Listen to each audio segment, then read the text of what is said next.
Good evening and welcome to the NewsHour. It's been another turbulent day in the financial world with news of rescues of troubled banks on both sides of the Atlantic. Shares in Credit Suisse bounced back as it tapped the Swiss Central Bank for more than $50 billion in emergency funding. And 11 large U.S. banks put $30 billion in deposits into the troubled First Republic Bank based in San Francisco.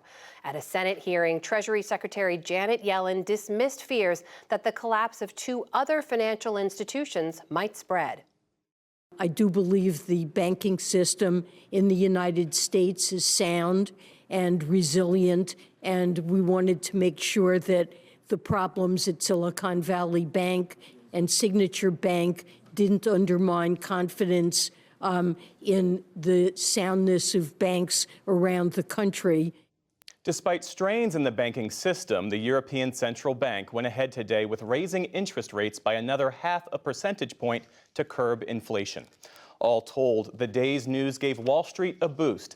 The Dow Jones Industrial Average gained 372 points, or 1%, to close at 32,246. The Nasdaq rose 2.5%. The S&P 500 was up nearly 1.8%. Prosecutors in Virginia have now charged 10 people in the smothering death of a black man at a state mental hospital. They say security camera footage shows Ivo Otenio was fatally pinned down last week. In all, 7 sheriff's deputies and 3 hospital employees are charged with second-degree murder. Pentagon video released today shows a Russian fighter jet intercepting a U.S. surveillance drone over the Black Sea this week. The drone's camera captured the warplane dumping fuel, apparently trying to blind the unmanned aircraft. Then, after a second approach, there's visible damage to the drone's propeller. U.S. officials say it's proof the Russian jet hit the drone. Given the reckless and dangerous behavior, and to demonstrate publicly what type of actions the Russians had taken, we felt that it was important to provide this imagery. The video does not show an actual collision, and Russia has denied that its plane struck the drone. Poland's president announced today his country will send a dozen MiG-29 fighter jets to Ukraine. Transferring the Soviet-era planes would make Poland the first NATO member to respond to Kyiv's request for fighter jets. The U.S. and other allies have remained reluctant to take that step. A UN-backed commission is accusing Russia of war crimes in Ukraine. The panel's report today says Russia has committed, quote, indiscriminate and disproportionate attacks in violation of international humanitarian law. It also cites attacks on power plants, leaving thousands without heat. The report alleges a small number of violations by Ukrainian forces. Amnesty International is accusing Iran of torturing children who joined the protests against the regime. The group says detainees as young as 12 have been subjected to beatings, flogging, rape, and electric shocks.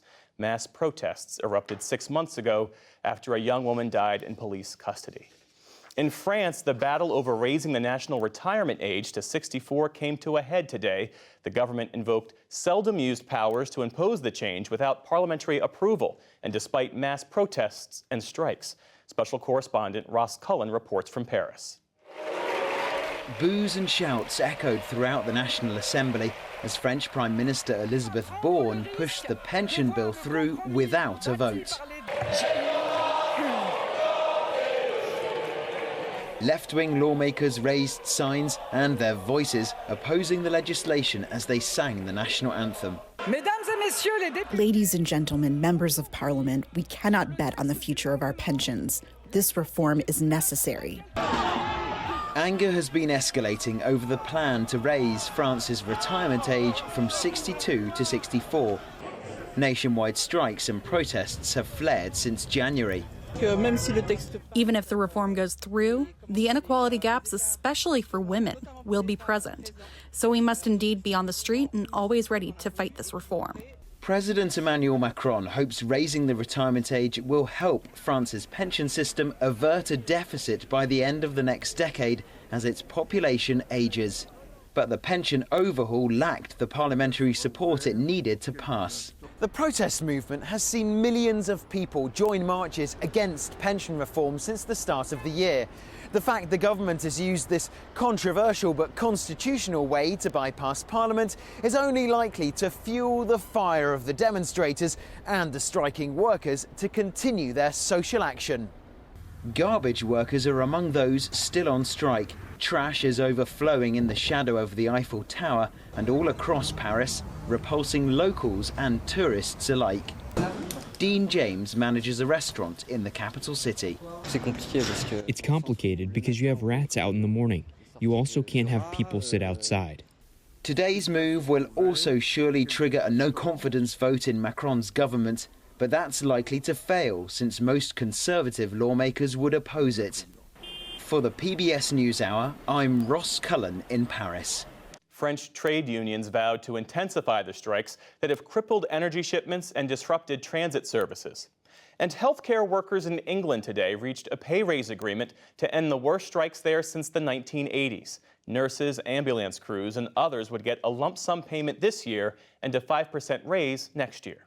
Still to come on the PBS NewsHour, Congresswoman Zoe Lofgren discusses tougher banking regulations, Minnesota's governor on how his state could be a national model for transgender rights, and why archaeological treasure hunters are scanning the banks of the Thames River in London. This is the PBS NewsHour from WETA Studios in Washington and in the West from the Walter Cronkite School of Journalism at Arizona State University.